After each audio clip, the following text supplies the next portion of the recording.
everyone, welcome back to A Little Bird Told Me. This is our first official podcast video because the last video I posted was an introductory podcast episode, so I haven't really delved into any topics yet.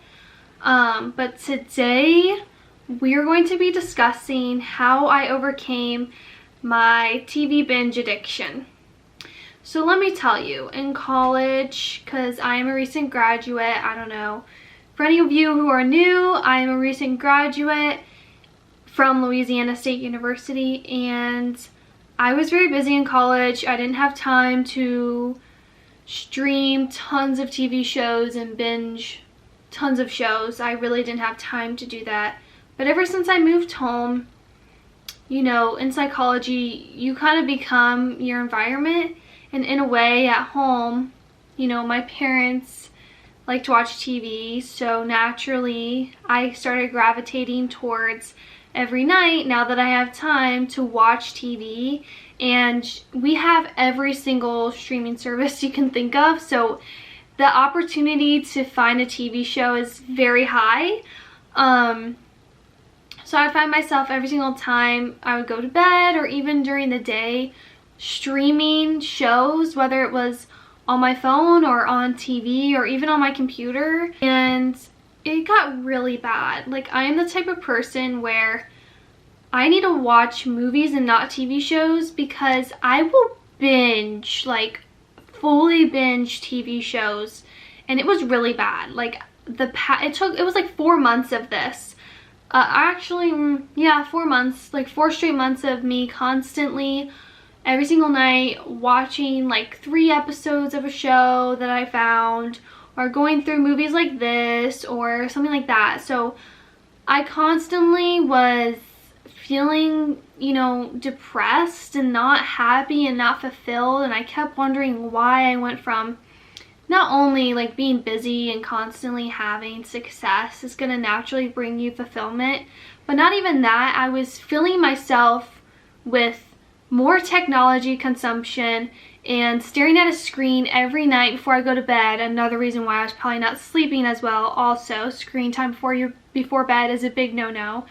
And I was just really going through it, y'all. Like, TV streaming and binging is an addiction. Like, it definitely psychologically leaves such a strong impact on your brain, and it was doing it to me. Like, I kept finding myself craving to watch something on my phone, or craving to go to the TV and watch the next episode, because it literally would leave on a cliffhanger and I just had to see what was next. And I was constantly like, the whole day would be gone because I've watched 6 episodes of this unimportant Netflix series that I didn't even need to watch, you know.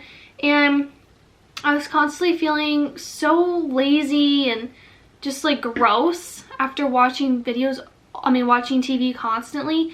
And I kept thinking that watching a show or watching this movie would make me feel good, make me feel happy, but I was always disappointed and left feeling more depressed and unproductive. So it's almost like reverse psychology in your head, where you think watching TV is going to make you feel good, but it really just makes you feel worse. So here are the 3 ways I was able to overcome my TV binge addiction. The first step, if you have notes, if you can take notes, make sure to take notes because this works. My first step of advice would be to limit how much you watch. So as an addict, as a former TV binge addict, I would find myself constantly craving and thinking about wanting to watch a show instead of doing my work that I needed to get done. This first step is just to limit the amount of consumption you have in a week. So if you're, for example, normally in a week you come home from work or you come home from school and you watch a whole movie every day, or you watch 2 episodes of a show every day. Why don't you limit it to 1 movie a week, 3 shows a week, and just successfully accomplishing that first step Like, you can't move on to the next step until you accomplish this first step. After you do that for 2 weeks straight, you officially have overcome that craving and that, almost like that feeling of power taking over your body, where you're like, you don't even realize. It's almost like scrolling through Instagram and you're like, you don't even realize how much you've watched, or how like you're literally just like craving, all you think about is just watching this next show. It's the exact same thing. So if you can accomplish this first step of limiting it to 1 movie a week or 3 shows a week, preferably on the weekend, you know,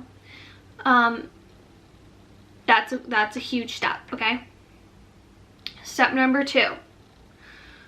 You are going to need to, really step 1 is like the only step you really need to do.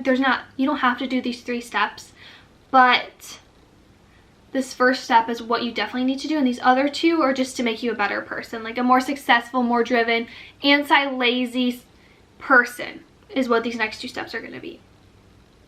The second step I did to overcome my TV addiction was I would start reading. So here's the deal. Like I addressed in my introductory video, which if you're new here, you want to know, but I struggle, and I have struggled my entire life with ADHD, and I always associated reading with negativity and horribleness because of school. So I really hated school, and every time I thought about reading, I associated it with work and horribleness, and like, I would just not want to read for fun. Like, that just sounds so horrible to me, to want to read for fun. Like, who does this? But as I've gotten older and I've matured, that's been a goal for me this year. In 2024, in January, my goal was to start reading. And it was a struggle at first, because I am in this era and this season of my life where I am just trying to figure myself out. Because I'm pivoting in my career and I'm trying to get a job, along with trying to like better myself. Because during this time, during this season of my life where I graduate from college and I don't have a job, you do a lot of reflecting, or I've done a lot of reflecting on myself, what I think of myself, and I've come up with many ways of how I want to better myself and how I can better myself. And a huge part of bettering yourself is by reading. Like, psychology and studies have shown that reading makes you more intelligent, makes you better at speaking with others, broadens your vocabulary, and increases your problem solving skills and analytical skills. Reading is just amazing for your brain. And so I finally found a series of books, which I'm going to do a whole nother episode talking about how I was able to get into reading and enjoy it and literally read like 4 books in a month, which is insane coming from a little girl who would never do her summer reading or even read a book at all, and always needed help from mom to read a book. I have come so far. I have come so far in life when it comes to reading. So that's my second step, is instead of like being on your phone and streaming another Netflix TV show or binging another Netflix TV show, read a book. Because first off, like, if you're struggling with sleeping and you're reading a book, you will get such good sleep, because reading puts you to sleep, but also not having that screen time right before bed does all the difference. So how I was also able to get my mind off binging all the time at night was I started reading. The third step is, so most of us who have jobs, we work until 5. The average American person works a 9 to 5, like we've seen all throughout the internet.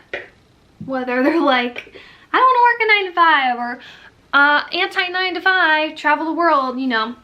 So 9 to 5 is a standard for American society. And so if you work a 9 to 5, you typically probably come home, we're just rounding numbers here, around 6, right? And typically you're gonna want to watch a show because you had a long day at work. Work's hard, work is exhausting both physically and mentally for everyone. And another reason why we get so addicted to streaming services and binging is because it numbs us. It numbs our brain, it numbs our body, it numbs our emotions. It makes us feel good because we can live vicariously through these characters and watch how amazing their life is, or watch how they overcame this huge obstacle and adversity and won. They won at the end, or the hero won in the end, and the villain lost. Like, we're constantly struggling with hero and villainism in our own lives, and to see someone, if we're struggling with a villain in our life and we can't overcome them, watching this movie and seeing this hero win, it makes us feel good. So the main reason why people watch TV shows is to feel numb, to not have to feel emotions, and to be in this other universe where they don't have to be who they are and they can live through this other character. And so what I found is that you will ultimately feel the best if you come home, you eat your dinner, and you come up with a new routine before bed, whether that's self-care, reading like I said in step 2, or literally just, if you're married, spending time with your spouse, or if you live with other people, spending time with them, and literally just taking this time to meditate or self-care, or invest in yourself and making yourself more intelligent by getting a certification. So working an hour after you come home on a certification that can ultimately be great and help you move up in your career by being certified in this certain industry. Or a lot of us want to create a small business, so dedicating that time to putting together the small business that you have in mind. Like, if you feel like work is all you have and you're one of those people where you want to have your mind on something else, and TV is what you're trying to not do anymore, work on trying to start a side hustle and go on the computer and invest in yourself. Become a personal trainer. Come up with your small business idea. Start investing in crypto. Learn about the stock market. Like, there's so many ways to better yourself that you can spend that time at night instead of numbing yourself to a TV. Because guess what? Guess what? The people who are so successful in our day and age, and I'm talking about specifically in America for the most part, when they come home, they work. They keep doing things to better themselves. That's the difference between them and us, is that they are constantly making themselves more intelligent, whether that's reading or researching or learning a new skill. That's what they do in their free time, because you want to know, they enjoy that. That brings them happiness. So where I was going with that is just that if you come home bored and the only thing that can get you through the night or get you through the day, or the only thing you can think of to do because you're so bored, is to watch a show, well, that's the third step, is that you're not bored. You don't ever need to be bored. Bored is a choice. Being bored is a choice. And you choose to be bored by not doing any of the things I listed for examples. There are so many more examples I didn't even say that you can do with your time when you come home. And whenever we watch self-help podcasts or self-help videos, we watch them because we've already recognized the issue within ourselves. So that's the first step. You watching this video right now, you have done the first step in order, like, in getting better, okay? Like, I am so proud to everyone who's watching this video, because you are stepping in a new place and becoming the better version of yourself, okay? So give yourself a round of applause. Go get yourself a Starbucks. Go get yourself a treat if you're acknowledging that you have a TV binge addiction, because that's the first step, is acknowledgement. In any addiction, it's knowing your addiction, accepting that you're an addict, and putting together steps to get rid of this addiction. That's the first step. Second step is action. So I already gave you guys action steps. But to end this podcast, I just want to say I had a TV addiction for 4 months. Many people are going to have this addiction even longer than me. So you overcoming your TV binge addiction might take way longer than it took for me to overcome, because you've been a TV binge addiction. You've had a TV binge addiction for like 4 years. Well, then it probably is going to take you a really long time to overcome this addiction, because you've programmed your brain to be in this addiction that's going to be that much harder to overcome. So with that being said, I was an addict for 4 months. It took me an entire month to stop having my cravings and my addiction of wanting to pull out my phone like while I am eating, like every time I'm eating, to watch a YouTube video or a Netflix TV show.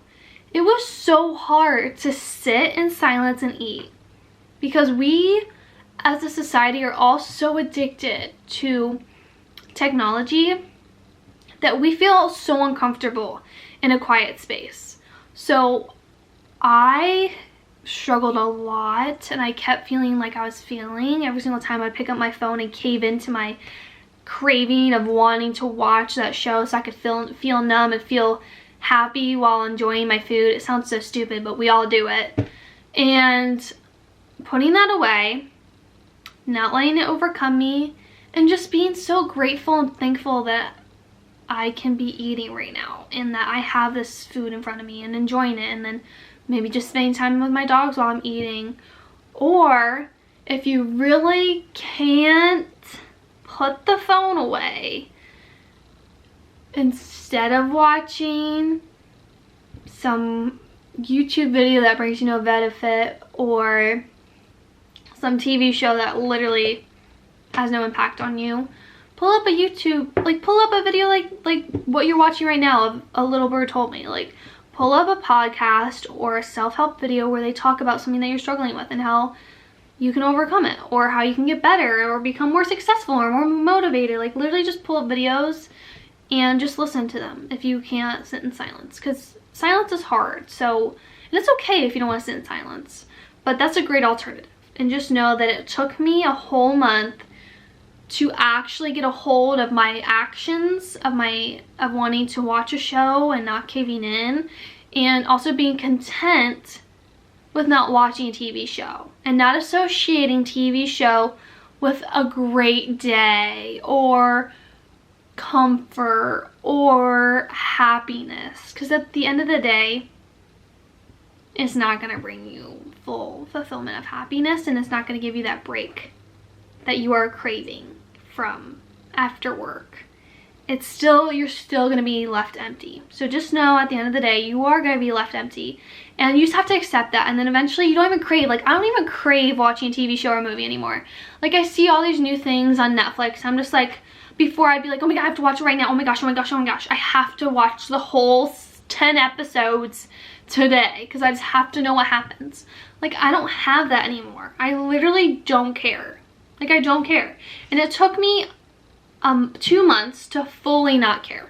So it took me 1 month to stop and control my actions and to be able to resist, and then it took me 2 months to not even crave or want to watch TV anymore. So that's the end of this podcast. I appreciate everyone who has watched the entire episode, and if you want to continue watching A Little Bird Told Me, don't forget to subscribe below and click the like button. Comment if you have any questions or any comments of you using the 3 steps I provided and finding success with it, or maybe you've overcome TV addiction, and maybe provide some comments on any other steps that helped you. I would really appreciate to see those in the comments, and thank you guys so much for watching. I really appreciate it. Bye guys.